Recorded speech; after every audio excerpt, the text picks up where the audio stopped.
पुराने समय की बात है। एक देश में शेखर रहमान नाम का एक आदमी रहता था। वह बहुत नेक और धार्मिक व्यक्ति था। हर कोई उसका आदर करता था और दूर दूर से लोग उससे सलाह लेने आते थे। वह नियमित रूप से नमाज पढ़ता था, रोजा रखता था, ज़कात देता था, हमेशा हलाल तरीके से कमाता था और हमेशा सच बोलता था। किसी ने उसे कभी झूठ बोलते या किसी बुराई में शामिल होते नहीं देखा था। एक दिन उसने कहीं पढ़ा कि जो व्यक्ति इस दुनिया में एक नेकी अच्छा काम करता है, उसे इस दुनिया में 10 नेकियों का सवाब और आखिरत में 70 नेकियों का सवाब मिलता है। ये पढ़कर शेख के दिल में कहीं ना कहीं लालच पैदा हो गया। उसने इसका यह मतलब निकाला कि अगर कोई एक नेकी करता है तो उसे इस दुनिया में 10 रुपए और आखिरत में 70 गुना ज्यादा मिलेंगे। ये सोचकर उसने मन में विचार किया, थोड़ा थोड़ा दान देने में कोई बरकत नहीं है, पता नहीं कब और कितना वापस मिलेगा। क्यों ना एक ही बार बहुत बड़ा दान दे दिया जाए ताकि इस दुनिया में 10 गुना दौलत और आखिरत में 70 गुना ज्यादा मिले। इसी विचार के कारण शेख की रातों की नींद उड़ गई। शेखर रहमान अविवाहित कुंवारा था और उसका कोई करीबी रिश्तेदार नहीं था। उसने अपने पिता से विरासत में मिली सारी जमीन, जानवर और सारा सामान बेच दिया। उसने वह सारी रकम गरीबों में बांट दी। जल्द ही उसकी इस उदारता सखावत की खबर हर जगह फैल गई। गरीब और जरूरतमंद लोग दूर दूर से आते, दान लेते, दुआएं देते और चले जाते। लोग उसकी दरियादिली पर हैरान थे। जब उससे वजह पूछी जाती तो वह सच्चाई छुपाने के लिए कोई बहाना बना देता। गांव वालों ने सोचा कि अब शेख सब कुछ छोड़कर जंगल में अल्लाह की इबादत करने चले जाएंगे, लेकिन ऐसा नहीं था। शेख अपना सारा पैसा खर्च कर चुका था। उसने केवल थोड़ा सा पैसा गुजारा करने के लिए बचाया था। अब वह 10 गुना ज्यादा रकम का इंतजार कर रहा था, इस भरोसे के साथ कि अल्लाह उसे इस दुनिया में इतना इनाम जरूर देगा। दिन गुजरते गए लेकिन एक पैसा भी वापस नहीं आया। धीरे धीरे शेख मायूस होने लगा। उसकी नमाज में सुस्ती आने लगी और वह हमेशा चिंतित रहता। वह सोचता, अब उसका क्या होगा, वह कैसे जिएगा। लोग उसकी बदली हुई हालत देखकर हैरान थे। जब उससे अच्छे काम और इबादत कम करने की वजह पूछी जाती तो वह चुप हो जाता, कोई जवाब नहीं देता। एक दिन एक अजनबी उसके पास आया और बोला, भाई, मैं तुम्हारी उदारता और दयालुता सुनकर बहुत दूर से आया हूँ, लेकिन जब यहाँ आया तो सब कुछ उल्टा देखा। क्या बात है? शेख ने बात टाल दी, चला गया। कुछ दिनों बाद वही आदमी फिर आया। अब उसकी शक्ल अजीब थी, लंबी सफेद दाढ़ी, लंबे बाल, पतला और लंबा।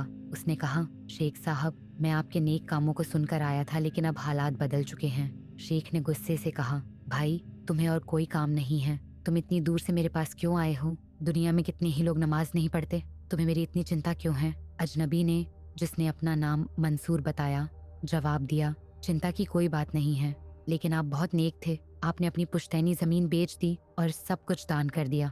लोगों ने सोचा था कि आप अब और ज्यादा पूजा इबादत करेंगे, लेकिन आपने नेक काम छोड़ दिए हैं। क्या बात है?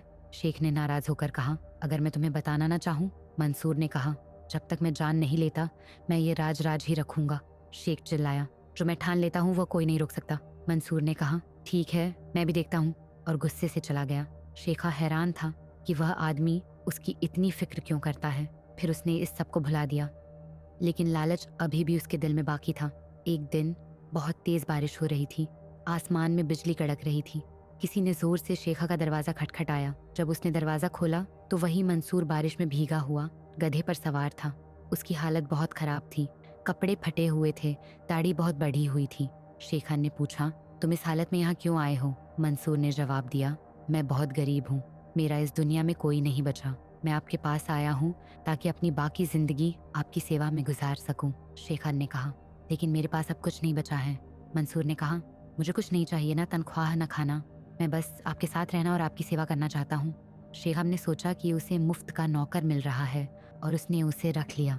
मंसूर ने कई दिनों तक शेख की सेवा की, घर के सारे काम किए, लकड़ी लाना, साफ सफाई करना, यहाँ तक कि उसके हाथ पैर की मालिश भी की।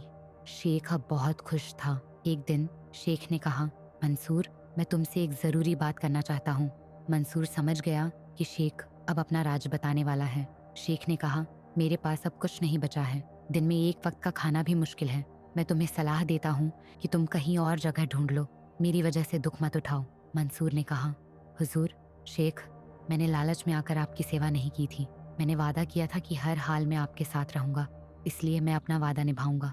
लेकिन मुझे एक बात बताइए, आपने अपनी जमीन क्यों दान की, और इतनी बड़ी नेकी के बाद आपने नमाज छोड़ क्यों दी? शेख चुप हो गया। फिर उसने कहा, मैंने सोचा था कि तुम ये भूल चुके हो। मंसूर ने कहा, ऐसी चीज़ें कोई नहीं भूलता। मैंने इतने दिन आपकी सेवा की, लेकिन आपने कभी नहीं बताया। अब मुझे सच बताइए। शेख का दिल पिघल गया। उसने सारी कहानी बता दी कि कैसे उसने इस उम्मीद में दान किया था कि अल्लाह उसे 10 गुना ज़्यादा देगा, लेकिन उसे कुछ नहीं मिला। मंसूर ने ध्यान से सुना। फिर उसने पूछा, कन्फर्मेशन किसी से मिली थी? शेख ने कहा, हाँ, मैं शहर के बड़े कारी साहब के पास गया था। उन्होंने कहा था कि यह 100% सच है, लेकिन अब मैं जानता हूँ कि यह गलत था। मंसूर ने चमकती आंखों से कहा, आपने बहुत बड़ी गलती की। शेख ने हैरान होकर पूछा, तुम्हारा क्या मतलब है? मंसूर ने कहा, अगर आप यह दान अल्लाह के नाम पर नहीं बल्कि शैतान के नाम पर देते तो आपको 10 नहीं 20 गुना ज्यादा मिलता। शेख गुस्से से चिल्ला उठा, तुमने क्या कहा? बदनसीब, मंसूर ने कहा, गुस्सा मत होइए, मेरी बात सुनिए। शेख ने कहा, मैं तुम्हारी कोई बात नहीं सुनना चाहता, निकल जाओ यहाँ से, तुम तो शैतान के चेले ते हो। मंसूर चुपचाप चला गया, लेकिन शेख सारी रात इस बारे में सोचता रहा। अगर मैं शैतान के नाम पर दान करूं तो मुझे 20 गुना ज्यादा मिलेगा। लालच एक बार फिर उसके दिल पर हावी हो गया।